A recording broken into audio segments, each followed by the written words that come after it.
Numbers chapter 21.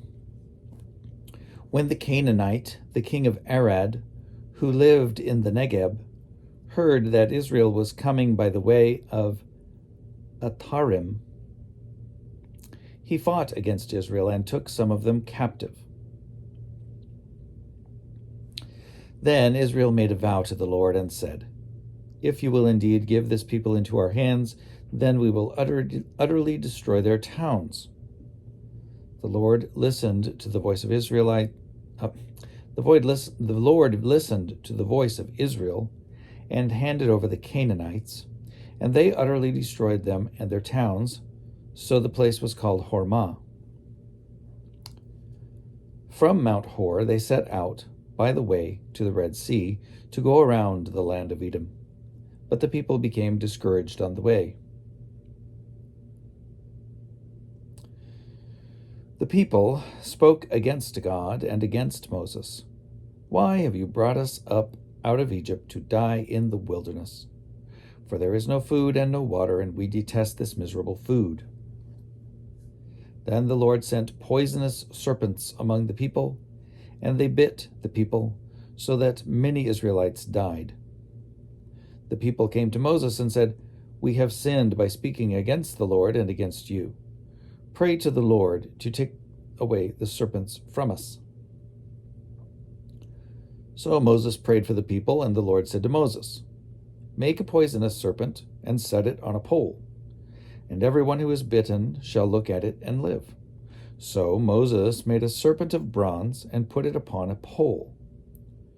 And whenever a serpent bit someone, that person would look at the serpent of bronze and live. The Israelites set out and camped in Oboth. They set out from Oboth and camped at Iye-Abarim, in the wilderness bordering Moab toward the sunrise. From there they set out and camped in the Wadi Zered. From there they set out and camped on the other side of the Arnon, in the wilderness that extends from the boundary of the Amorites, for the Arnon is the boundary of Moab, between Moab and the Amorites. Wherefore it is said in the book of the wars of the Lord, Waheb in Supah and the Wadis, the Arnon and the slopes of the Wadis that extend to the seat of Ar and lie along the border of Moab. From there they continued to Beer, that is, the well of which the Lord said to Moses, "Gather the people together, and I will give them water."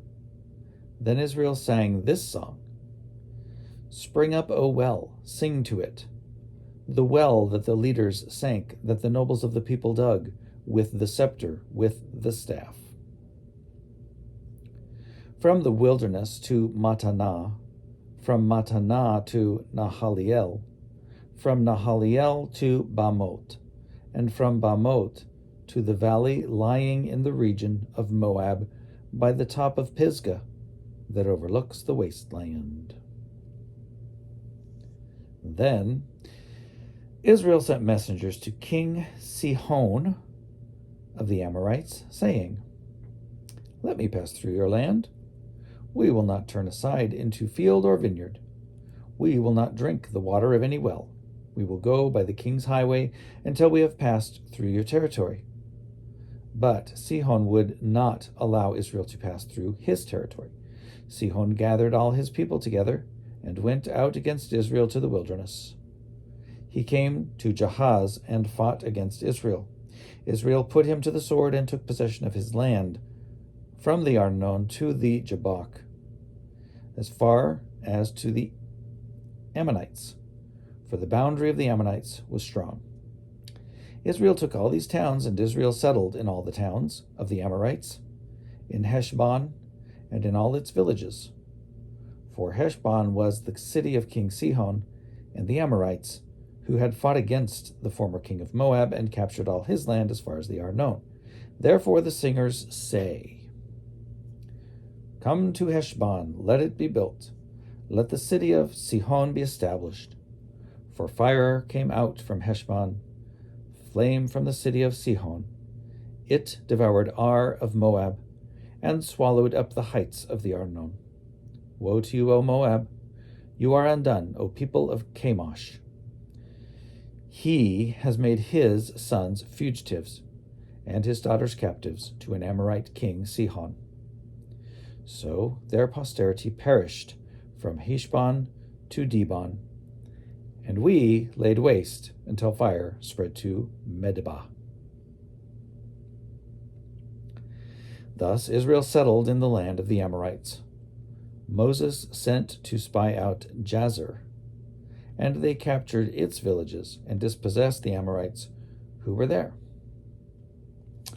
Then they turned and went up the road to Bashan, and King Og of Bashan came out against them, he and all his people, to battle at Edrei.